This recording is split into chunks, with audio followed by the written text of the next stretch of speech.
Start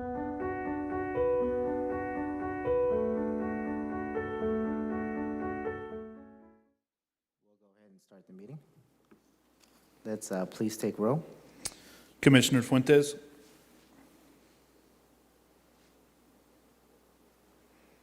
Commissioner Diaz. Commissioner Bray. Here. Commissioner Wagner. Present. Commissioner Kreiner. Commissioner Hardy. Present. Chair Ving. Here. Thank you. We'll now begin with the Pledge of Allegiance. Everyone, please stand. Ready? Begin.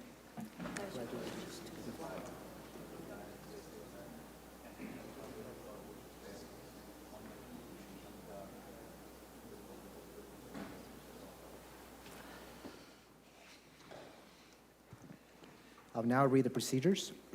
This meeting is being conducted in person and electronically. The public may participate in tonight's meeting by using the Zoom link provided on the Planning Commission agenda. Please note that all virtual participants will be on mute until they are called upon by the chair, at which point they will be unmuted. If you're a member of the public and would like to comment on an item, use the raise hand function on Zoom. To avoid any confusion, please wait for the item you desire to comment on to be called by the chair before electronically raising your hand. For each matter considered by the commission, there will first be a staff presentation, followed by a presentation from the project applicant. Testimony from supporters of the project will then be taken, followed by testimony from those in opposition. The applicant will have the right to a final rebuttal presentation prior to closing the public hearing. In accordance with Section 13 of Article 2 of the Planning Commission Rules and Regulations governing the length of public debate, all public testimony from those in support and in opposition of the project will be limited to 3 minutes per person. The 3 lights on the podium next to the microphone will indicate the amount of time remaining for the speaker. The green light will be turned on when the speaker begins. Yellow light will come on with a soft bell ring with 1 minute is remaining.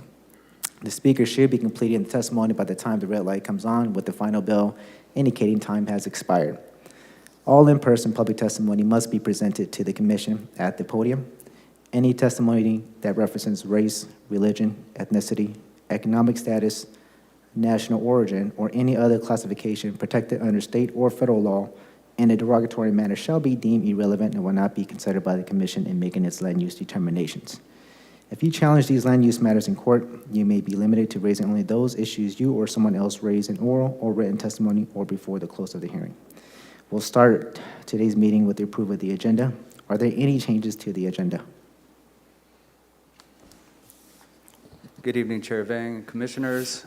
Staff has no recommended changes to tonight's agenda. However, staff is aware that there may be a member of the public who may provide comment on the tonight's agenda. Otherwise, again, staff has no changes to the agenda, and you'll consider tonight's one continued item. Awesome. Thank you. We'll go ahead and open this to the public for any public comment in regarding the agenda. Do we have any individuals who would like to make a comment on the agenda? Please approach the podium, state your name and address. Hello, my name is Ivanka Saunders, policy advocate with Leadership Council for Justice and Accountability. What is our address? 2110 San Joaquin Avenue, 93721. I'm actually requesting that this item tonight be postponed so that we can continue the conversations that we started between the applicant and the community. Thank you. All right, And thank you. requesting postponement till February 15th, the next Planning Commission meeting. Okay. Thanks. Do we have any other comments from the public? Do we have the applicant in the chambers? Okay. Would you like to, I want to get your input on this too. And I do have somebody online as well, Okay. Chair Vang. So would you be open to potentially moving this to February 15th? With all due respect to the appellant, we'd prefer proceed tonight. We've had continuances the last 5 weeks, and we'd like to move forward and get your view of our project and move the project forward. Okay, thank you. Appreciate it. Janice, let's go ahead and have the individual on Zoom speak. Please state your name, address.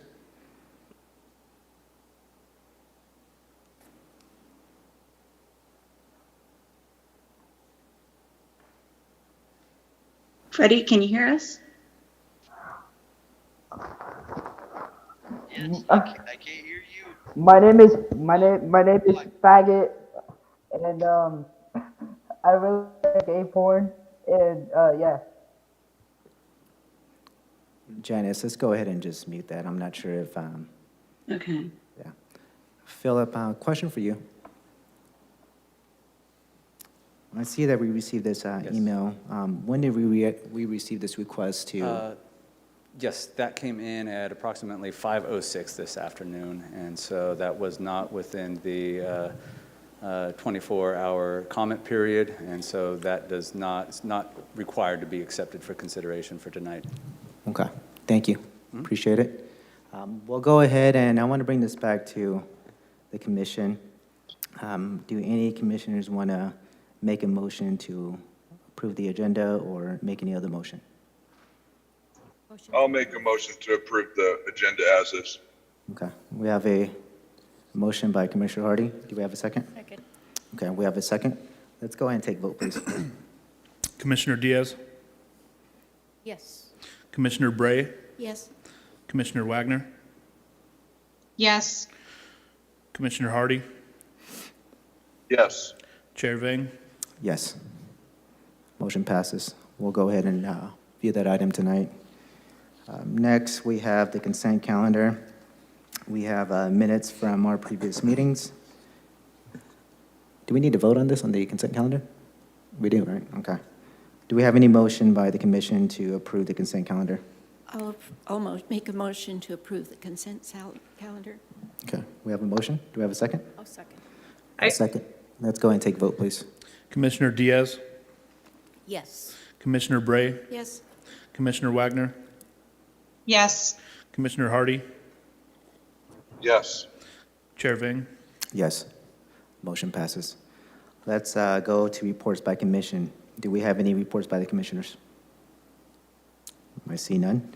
Let's move forward with continuing matters. We have ID 23156. This is continue from January 4th. Let's please have staff present.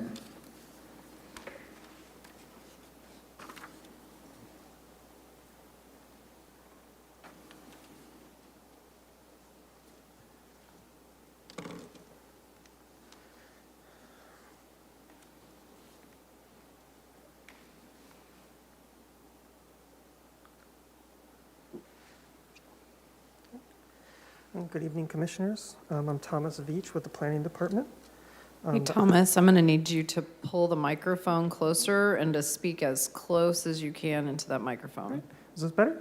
That is better, Okay, thank you. sorry about that. Hey, good evening, Commissioners. I'm Thomas Veach with the Planning and Development Department. The item for consideration tonight is Development Permit Application P22-00565 and the related environmental finding.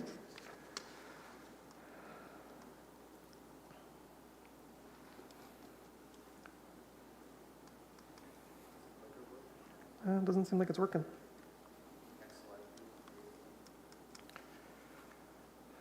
Thank you, Drew. I think now it is, right? Thanks. And the project is proposed on 14.78 acres of vacant property located on the southwest corner of East, North, and Southeast Avenues. The immediate project site is an area generally characterized by existing industrial land uses, including to the north, the Central Valley Truck Repair. A FedEx ground facility is located to the south. The Kraft Foods Distribution Center is located to the east. And then the State Department DMV Commercial Testing Facility is located west of the project. Next slide, please. The subject property is planned and zoned for heavy industrial uses. Furthermore, the surrounding properties are all also planned and zoned for employment heavy industrial land uses. Next slide, please. The proposed project is a 206,881 square foot two-story warehouse, storage and distribution facility. The facility is to be utilized by Reyes Coca-Cola Bottling, a beverage bottling and distribution company. The facility will also include 23,349 square feet of office space. It'll also include a truck wash, a truck maintenance shop, and then other on and off-site improvements. Next slide, please. On and off-site improvements will include 3 new drive approaches, 273 parking stalls, 54 truck trailer stalls, an outdoor patio area for employees, and then fencing, landscaping, curbs, gutter, and sidewalk. An estimated 114 on-site employees are projected to work at the facility, and the facility will operate 24 hours a day, 7 days a week. The next slide, please. An environmental assessment was prepared with a determination that the project is consistent with the existing general plan, community plan, and zoning per section 15183 of the State California Environmental Quality Act. Supplemental studies were prepared with this assessment, including an air quality, health risk assessment, greenhouse gas and energy impact report, a cultural records search, a noise and vibration analysis, a phase 1 environmental site assessment, and a trip generation and vehicle miles traveled screening analysis was also prepared. Next slide. On June 14th, 2022, the Council District 3 Project Review Committee voted to recommend approval of the project, 4 votes to 1. On October 28th, the project was approved. On November 9th and November 14th, two appeals were received in total. Therefore, the project was prepared for Planning Commission. On December 9th, a public hearing notice was mailed to property owners within 1,000 feet. And then on December 20th, one of the appeals was withdrawn. Next slide. In summary of the appeals, there were several issues that were raised by the public.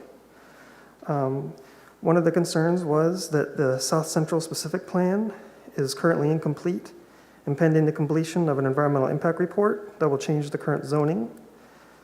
The data from both CalEnviroScreen 3 and 4.0 confirmed that the location of the project is in the top 1% of the most pollution overburdened communities.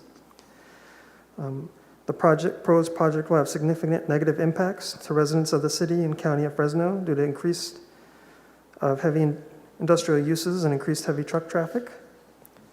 The decision to approve the permit will perpetuate the siting of heavy industrial uses near communities of color. And then the last 3 items were part of the appeal that was withdrawn, but they had stated that the project may have significant air quality impacts, that the city failed to assess the impact of project-generated traffic on wildlife mortality, and that the project's energy uses is wasteful. Upon analysis of these issues, as far as the South Central specific plan being incomplete, that plan is in draft form, and the project can't be considered off of a plan that isn't complete. So therefore, the project has to move forward based on adopted code. And then, as far as the CalEnviroScreen comment, the project, an air quality and greenhouse gas emissions health risk assessment report was prepared, and no significant impacts were identified. As far as in regard to the negative impacts from increased heavy industrial traffic, the proposed project only includes 321 daily passenger car trips and 160 daily truck trips. Based on that, it's below the threshold for vehicle miles traveled analysis. So the project was screened out of that further analysis. And based on the number of truck trips, there was no traffic impact study required. And then as far as the issue of being adjacent to residential properties, there are no residential properties within 1,000 feet of the subject property. And then, even though the comments were withdrawn, I'll still comment. Again, the project, there was an air quality and greenhouse gas and health risk assessment prepared for the project that identified no significant impacts. And then as far as wildlife mortality, there was a biological technical memo prepared. And this study didn't identify any no drainages or sensitive species. And the property has historically been used as agricultural uses. And then as far as energy usage, the project is shown to only increase the annual electricity consumption of the county by 0.03%. For natural gas consumption, it would be increased by 0.1%, and gasoline by 0.04%. And the appeal that was withdrawn also stated that the project would need to offset their energy usage with 100% solar, and there's no requirement that they would have to do that. In conclusion, the comments that were provided, there was no new information that wasn't covered by the environmental assessment that was prepared. Next slide, please.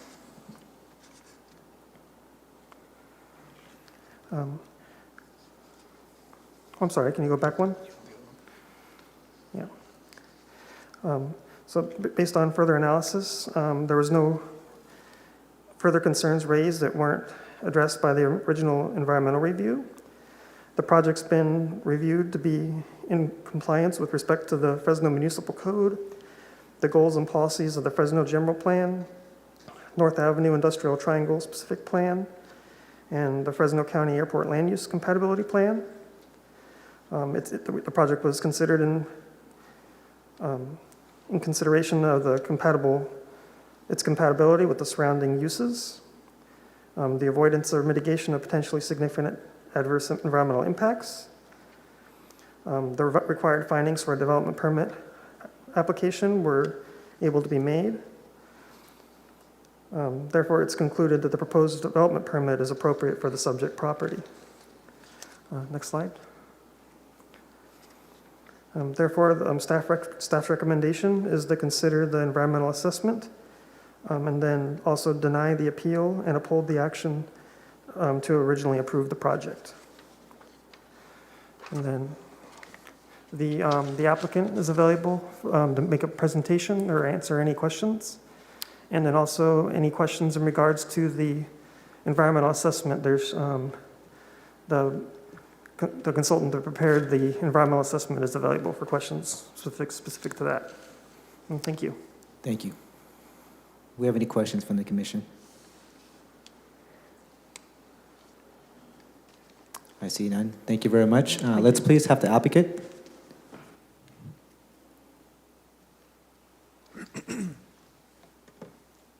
Thank you, Chairman and Commissioners. I also have a presentation I'm hoping that you're able to pull up for me.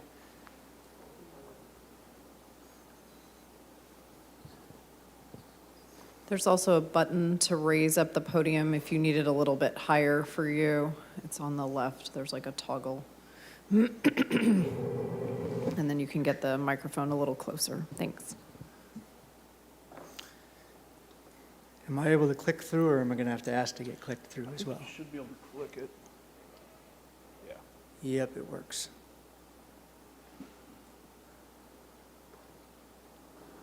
Hope I might have to have you restart it for me.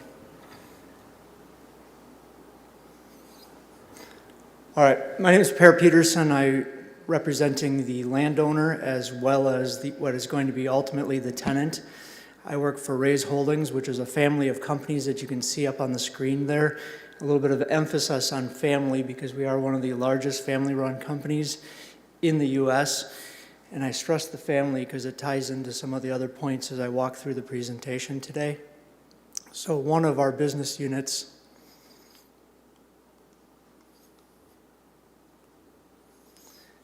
is our Raise Coca-Cola.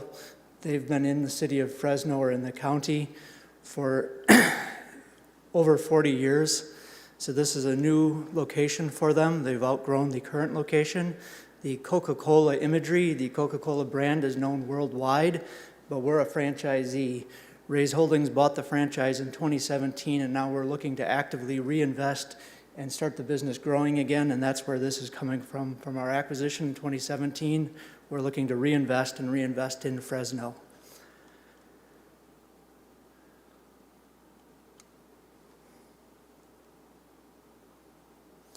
There's 3 territories for our Coca-Cola distribution: the Great Lakes region, Tennessee and Kentucky, and then California. You can see all the popular brands that we carry in our warehouses. This is a distribution center only. It is not bottling. The bottling is coming out of either our San Leandro or Downey facilities. So this one, again, is distribution only, not bottling, and it's replacing our current facility that's about 3 miles away. For Ray's Holdings, our core values are part of everything we do. We call it our pride. You can read, but I'm going to read it to you for emphasis. It's people and safety, it's relationships, it's integrity, it's dedication, and it's excellence. And I hope you see that carries through on our proposal for this project as well. For Ray's Coca-Cola, their vision or their purpose guides their vision. I won't read all of the vision pillars to you, but the second one over, make a positive impact into the community, that is also something that's involved in everything that they try to do. Part of that positive impact at Ray's Holdings is our Ray's Cares program. Our Ray's Cares program has 5 pillars, and these 5 pillars, when we talk to community members, we've talked to the appellant who's here today, they share these same values as we do. It's the community, it's recycling, it's energy, it's fuel and emissions, and it's water. These are the same values that they had talking to us, and it's the same values that we bring to the table. And I'm going to talk a little deeper about a couple of these. First of all, the Ray's community. I've mentioned that Coca-Cola has been in this community a long time. They've been part of this community. I've listed out a few of the organizations that we've supported in the community. I'm hoping you recognize a number of the names, such as the Ronald McDonald's House, Boys and Girls Club of Fresno, or the Sunset Elementary School. Our commitment to staying in Fresno is to continue to be involved in the community and be a member of this part of the state. Part of that also is our commitment to fuel and emissions. We're a leader in the industry. We have one of the largest fleets in the country, and as that, we've taken ownership and responsibility for being good members of the community, and we're on the forefront of things such as electrifying our fleet. We are looking at that on this project, so we are proposing in our base plan to install the automobile chargers there, that's 12 of them, and to immediately convert all of our service vans and straight trucks to electric vehicles when we open up in 2024. What's often asked about is on our tractors. The challenge on tractors is they're not economically viable. We can't even buy them right at the current moment. We put in our first order 3 years ago, and they haven't been delivered yet. So it's a challenge to commit to that on the tractor side, but we've spelled out what our plan is, and it's in the first 3 years of operation, convert 10 of them, and then it's in groups of 10 until we get to 2035, where we hope to have our entire fleet electric. Another part of our commitment on fuel and emissions is our idling program. This is something that we jumped on in 2021 and instituted across our entire enterprise, and you can see the results there. It's up to 2.6% reduction in fuel per site after we instituted our idling program. So this is something that also will be part of our program at our site.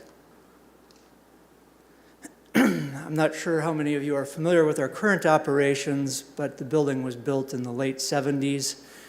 I often joke when I'm older than a building because it doesn't always happen, but in this particular case, the building is slightly older than me. The current operations is 65,000 square feet on 7 acres. We're looking at over 200,000 square feet on 14 acres, and that's growth to our business. Over that 40-year period, we've outgrown this business, and to continue to thrive and to continue to grow, we need a new building. The other challenges with the existing building is it was not set up for today's energy market. We could not put in EVs there. We could not put solar on the roof. We could not put in the building management systems without significant investment, which investment in this new building allows us to accomplish that. failed to point it out on the last slide, but the yellow star represents our existing operations, and the blue star is the new operations. So our existing operations are off of Central Avenue, so it's Central Avenue we'd be taking to get on and off of the freeway, and our proposed site, Thomas talked about earlier, is off of North Avenue, so it's North Avenue we'd be taking on and off of the freeway. The new site selection for us, why it was important, it improves our access to the freeway system. It provides the building features that we need.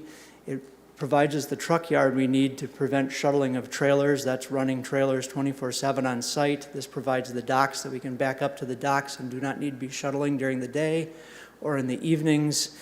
And we're located by similar businesses. Right across the street is the Pepsi bottling plant, which is obviously our biggest competitor, but clearly they're located there. That's the right place for our business to be located as well.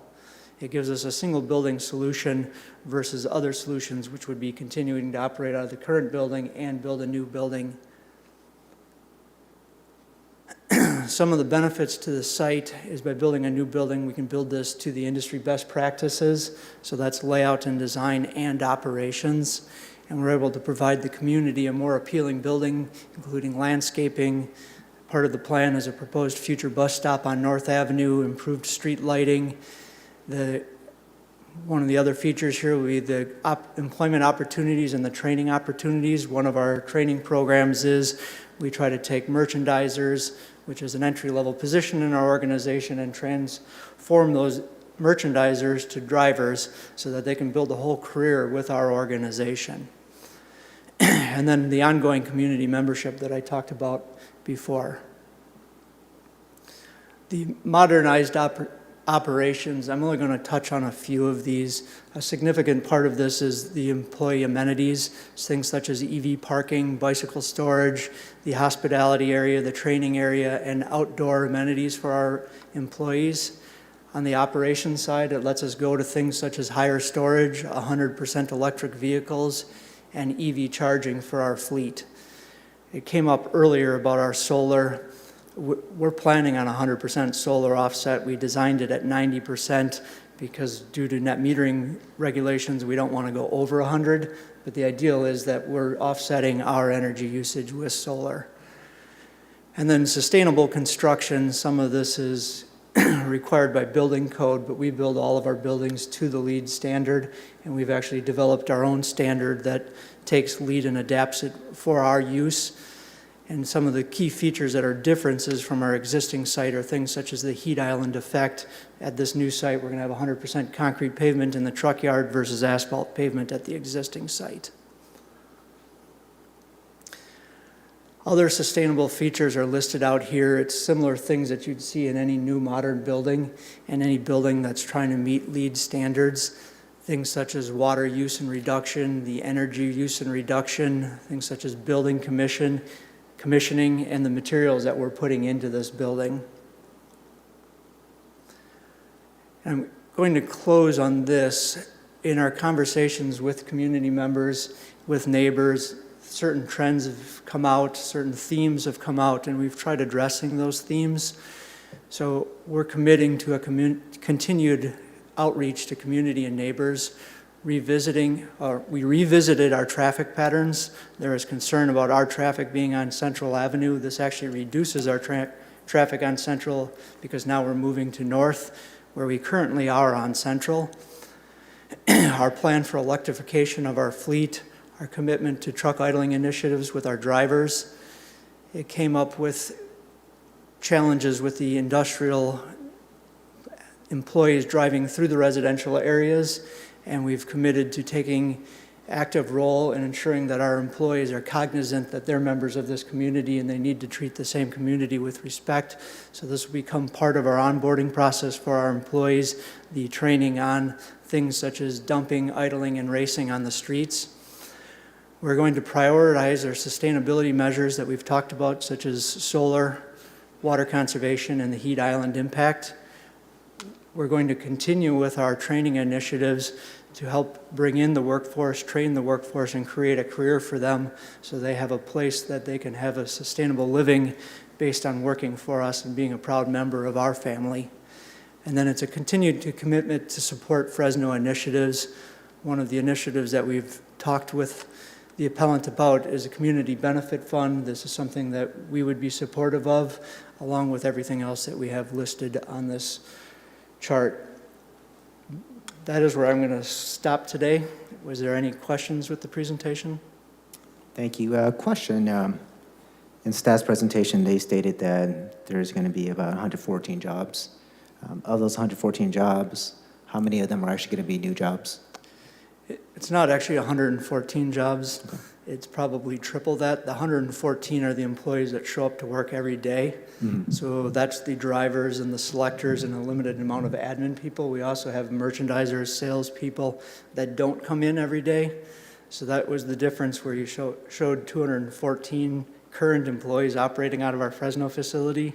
That includes the merchandisers and salespeople. On day one, there won't be any new jobs. Our current facility is way beyond capacity. Gotcha. But the intention is on day two, we can continue to grow as we move business into here. We currently have other distribution centers in the area that we can fold that business in here.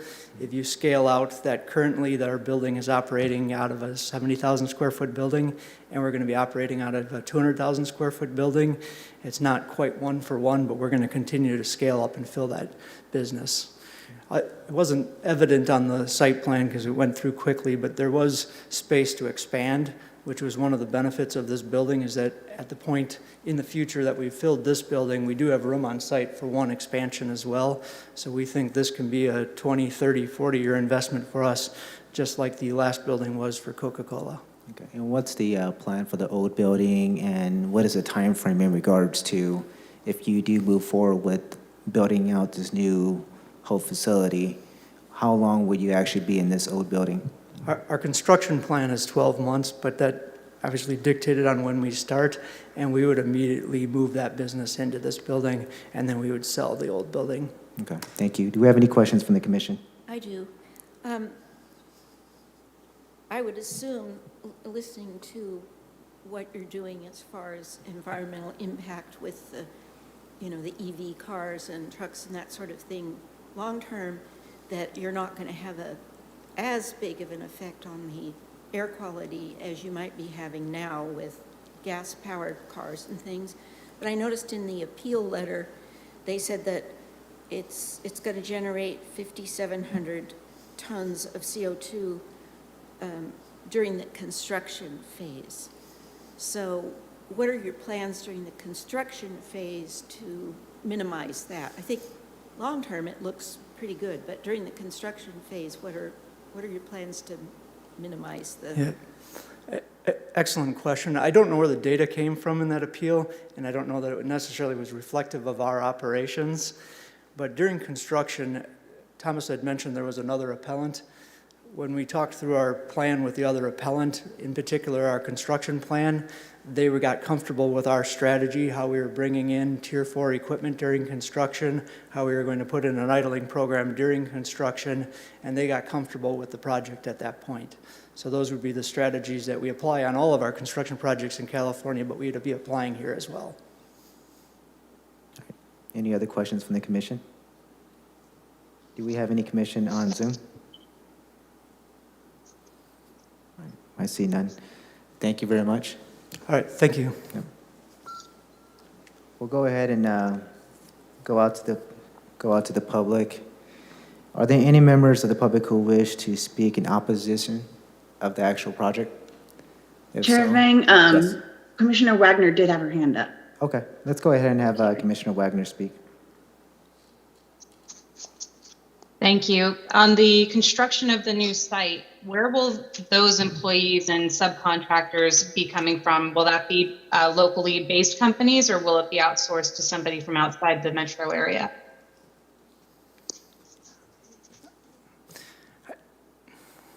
Again, an excellent question. I can't commit to where all the employees are coming from. Our main focus would be to hire employees that are local here. I actually had dropped that from this slide presentation from the last time.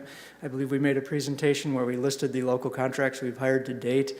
The general contractor on the project is Gray Construction, which is out of the LA area, but their focus is going to be hiring local contractors through a competitively bid process.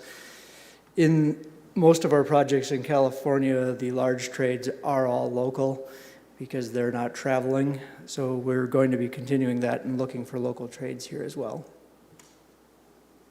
Thank you. Thank you. Let's go ahead and go to the public. Please state your name, your address, and you have 3 minutes.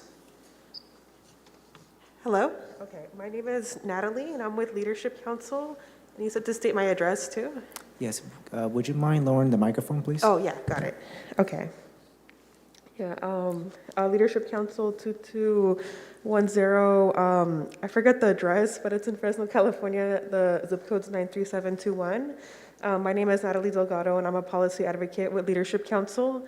In solidarity with the residents of South Central Fresno, Leadership Council submitted a letter of appeal for the director's approval of the development permit application and environmental assessment for the Coca-Cola distribution facility. According to CalEnviroscreen, the location of this proposed project is in the top 1% of the most pollution-burdened communities with the entire state of California. Moving forward with this application contributes to a long-standing pattern of concentrating industrial facilities and development within South Central Fresno. It will continue to perpetrate disproportionate environmental impacts that place vulnerable communities at risk. With the approval of residents, I stand here today to ask that the Planning Commission postpone this item until its next meeting on February 15th for several of the following reasons. Leadership Council and residents met with Reyes Holdings in early January to discuss their concerns in opposition to this project. Residents shared their concerns about how this project would generate even more truck traffic and car traffic. For instance, they shared how diesel trucks that pass through the community exceed MPH and exude diesel particulate matter, which puts their health and safety at risk. After this meeting, Reyes holders responded with an email that listed potential mitigation measures that the company could impose. However, a simple email does not do anything to uphold the commitment to ensure that this distribution facility does the most it can to minimize pollution and traffic impacts in the surrounding and overburdened communities. Before moving forward with this project, Reyes holders must sit down with residents and Leadership Council to develop concrete mitigation measures to reduce the long-term effects of its facility. Planning Commission needs to allow more time for Reyes Holdings, Leadership Council, and residents to meet, discuss, and finalize the high-level commitments that were mentioned in the email. Additionally, approval of this project before the completion of the South Central Specific Plan shows the Planning Commission's complete disregard of environmentally burdened communities and its continued interest in using South Central as an industrial growth zone at the expense of the health of residents. By prescribing protections, the South Central Specific Plan will ensure that city planning is completed in an equitable, safe way that prioritizes the quality of life and health of disadvantaged communities in South Central. Without this completed plan in place, it is unfair for the Planning Commission to continue to push unequal land use decisions and policies. Disproportionate levels of pollution have also qualified South Central to be a part of the AB 617 Community Air Protection Plant boundary, an area on which this project falls. The California Air Resources Board selected South Central Fresno as a resident for this competitive grant for the creation of emission reduction programs to reverse the consequences of racist land use practices that concentrated industrial development in low-income communities of color. Here, this project does the complete opposite. The environmental assessment for this project found that it would generate 1,148.7 metric tons of CO2 between 2022 and 2024 in construction emissions. The project would then generate approximately 5,717.4 metric tons of CO2 per year in operational emissions. This should already show the Planning Commission that I'm going to give you approving... another, my apologies, but I'll give you another 10 seconds to wrap up, okay? Okay, yeah. Due to the reasons stated above, we urge the Planning Commission to postpone consideration of this permit application and environmental assessment until February 15th. Thank you. Thank you, Miss. Do we have any other individuals who would like to speak in opposition? Please state your name, address, and you have 3 minutes. Hello, my name is Ivanka Saunders with Leadership Council for Justice and Accountability. However, I'm also a resident that lives within 2 miles of this project. I had a statement that I wanted to make, but 2 points I want to make sure you as planning commissions take into your responsibility as commissioners is that You have to be aware of and understand why our city is under constant review by the Environmental Justice Department of the Attorney General's office. That is because you cannot believe everything that's coming from your planning department. They stated in a way that was, we've already done a complete analysis. How complete is that analysis if it keeps getting called out by the Attorney General's office? Those statements that none of this is going to cause more of an impact, everything you just heard Natalie state is true. It's going to cause more impacts. It's unfortunate that our city continues to bring in industrial development for the positive enforcement of economy without considering what needs to be taking place of how do we make sure we are growing and developing with the thought in mind of how are we impacting the residents. We're not doing that. Every time we come before you as Leadership Council, we are trying to remind you that those different projects are not following environmental justice protections. And you can sit here and think, well, I should trust my city. We're telling you, organizations do not have successful litigation against this city unless there is proof and evidence that something is amiss. And there is definitely something amiss when you can sit here and say from your planning department, oh, we don't have to pay attention to the South Central specific plan that's not finished.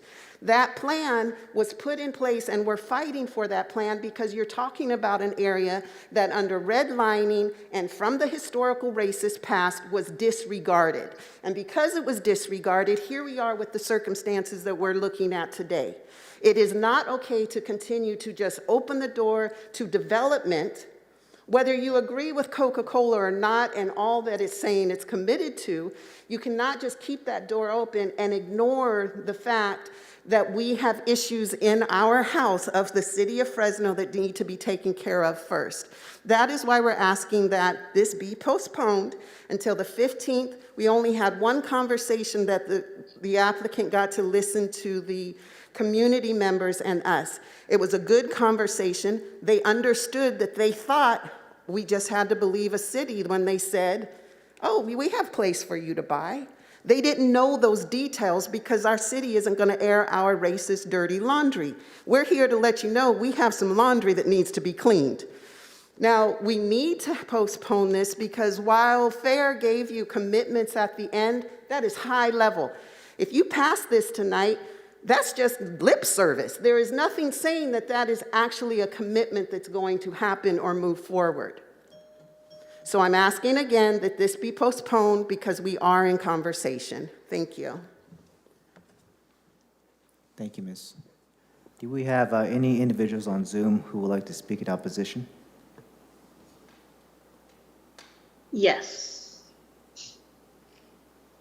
Please state your name, address, and you have 3 minutes. Thank you very much. My name is Kevin Capehart, and I'm a resident of District 3 in Fresno. And for identification purposes, I'm an associate professor of economics at California State University, Fresno, or Fresno State. And yes, I would like to speak in opposition to this. I'd really strongly encourage this commission to continue to consider, what are the benefits of this program and what are the costs of it. 2 comments in particular. First of all, as one of the commission members' questions suggested earlier tonight, as I'll state more explicitly, the notion that this is going to create a substantial number of new jobs seems highly questionable. As they mentioned, as one of the earlier presentations mentioned, they already have an existing distribution center, in fact, centers in the area. And although they do seem quite excited about building a new facility, we as a city ultimately care about much more than that, such as the creation of jobs. My second comment is that even if, for the sake of argument, we assume that this is going to lead to substantial growth for this company and in turn growth in the number of jobs, then that's obviously going to have a very substantial, significant impact on air quality and pollution in the area. Right, they're trying to move to a place that's currently an empty, vacant lot. They're excited to build this large new distribution center, which and also, as the gentleman mentioned, they actually are planning to expand even more, we heard tonight. So any sort of environmental or economic analysis we've done should take into account the fact that they're already planning to hopefully scale up, in their view, their production. Thank you very much for listening to me, members of the commission. Thank you. Do you have any other individuals who would like to speak in opposition?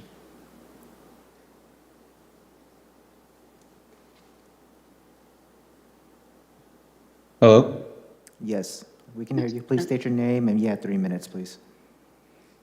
Hi there. My name is Isaac Stratos. I'm a staff attorney with Leadership Council. My address is 2210 San Joaquin Street. I'd like to highlight the inadequacy of the greenhouse gas emission analysis in the environmental assessment. The Coca-Cola project relies on a CEQA exemption using the city's general plan programmatic EIR. The inadequate GPPR is being used to streamline and exempt Coca-Cola's proposed project from further CEQA analysis. The EA states that the project would not have a new impact or generate greenhouse gas emissions, either directly or indirectly, that would have a significant impact on the environment. The environmental assessment fails to state a GHG significance threshold and must therefore not be determined as less than significant. Although Coca-Cola has determined the project would generate, as Natalie said, 1,148.7 metric tons of CO2 equivalent between 2022 and 2024 in construction emissions, and then generate 5,714.4 metric tons of CO2 equivalent per year in operational emissions, the determinations are largely unhelpful because the EA failed to delineate significance thresholds. And unfortunately for Coca-Cola, the city's GHG plan must not be relied upon for analysis streaming or as a valid mitigation measure. For example, the CEQA guidelines that require the GHG plans quantify existing and projected GHG emissions resulting from activities in the area. They also require a set reduction target and to set up a monitoring program, none of which the GHG plan has done. And so due to an incomplete GPPR analysis that the Coca-Cola relied upon, the project must not move forward until the inadequacies are resolved. Additionally, the Air District also submitted comments that were ignored, and I just wanted to highlight those as well. Thank you. Thank you. Janice, do we have any other individuals? Yes. Please state your name, your address, if you had 3 minutes. Oh, it didn't work. Sorry, give me one moment. You're fine. There we go. John, can you hear us? These faggots, fuck all you faggots. I hate all faggots. Okay.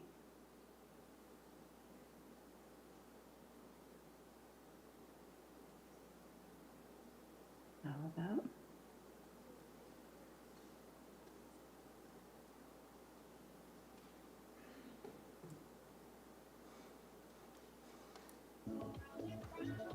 Jonathan?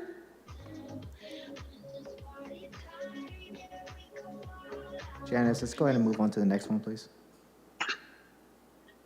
That is the last hand. The last one? Okay. We'll go ahead and close those comments in regard to opposition. Let's go ahead and go to the public. Any individuals who would like to speak in support of the project? Do we have any individuals in support of the project, Janice? Nope. Okay. Let's have the applicant address some of these concerns that the community had.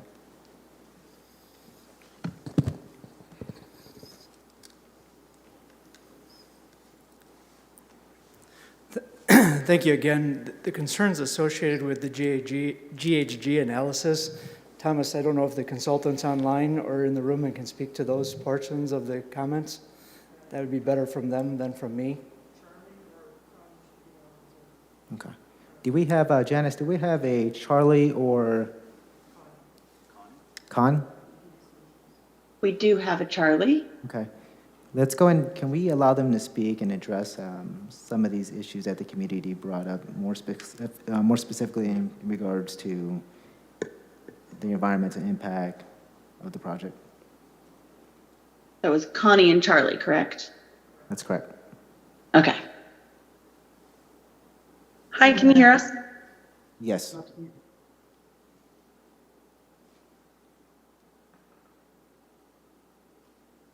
We can hear you. This is There- and Charlie, do we have an echo? I can hear you.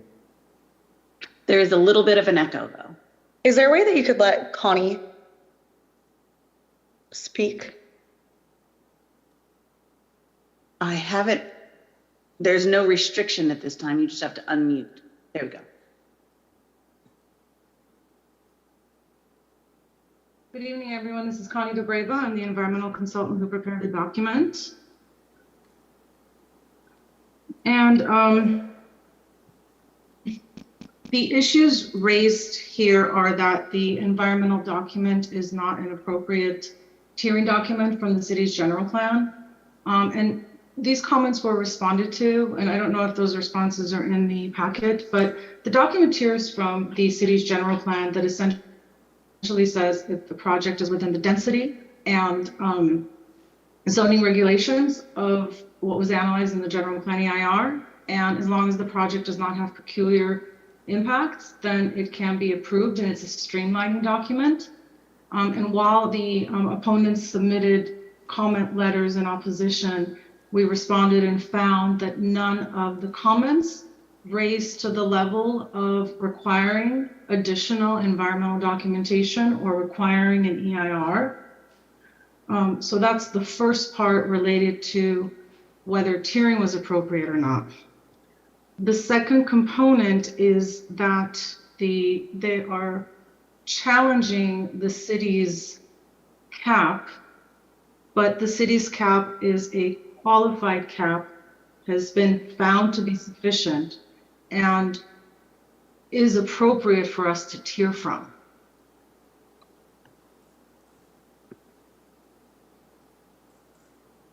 I'll just pause right here and see if there's any particular comments that were raised that I can answer.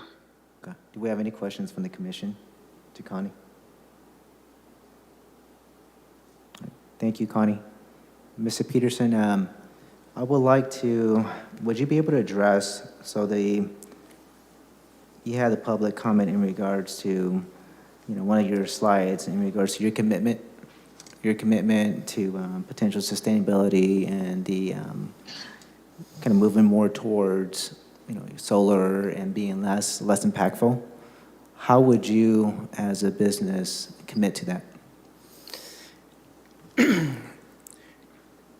So when I started this, I started talking about our pride and our values. So what we're committing to on this project is not any different than we're committing to on any of our other new projects in California or across the US. These are things that we value as an organization and we bring to every new project. So when I talked about things such as the concrete pavement so we don't create a heat island effect, we're doing that on all of our projects in the south where heat island effect is important. So I don't want to seem like Fresno is not special, but this is part of our value system that we're bringing to this project, but we're bringing it to all of our projects. We can show you examples of our other projects that we're doing the same thing. It's on our drawings. We're going to do it. The solar, we're ready to submit the application for the solar. Once the project's approved, we're doing it. We're putting solar on all of our new buildings in California. It's part of our value system. It's what we're bringing. The comment came up about jobs, and this wasn't new jobs. Well, on day one, that this isn't new jobs, but we need a new facility and we need new operations. So if the city of Fresno and the county do not want us here, the easy answer is we're going to end up somewhere else. So it might not be new jobs on day one with us moving here. It would be a loss of jobs if this is not approved because we would be moving somewhere else. There would be other communities that would take us in. So we want to be in Fresno and we want to be committed to here, but the choice isn't stay in the old building. That is not a choice for us. I spelled out the challenges in the old building. We cannot continue to operate there. A new facility is needed, and if Fresno does not want that new facility in their grounds, then we'll be somewhere else. Thank you. We'll go ahead and close public comment. We'll bring it back to the commission. Any commissioners have any questions or comments or motions that they want to make? Thank you, Chair. I'll go ahead and make a motion to approve staff's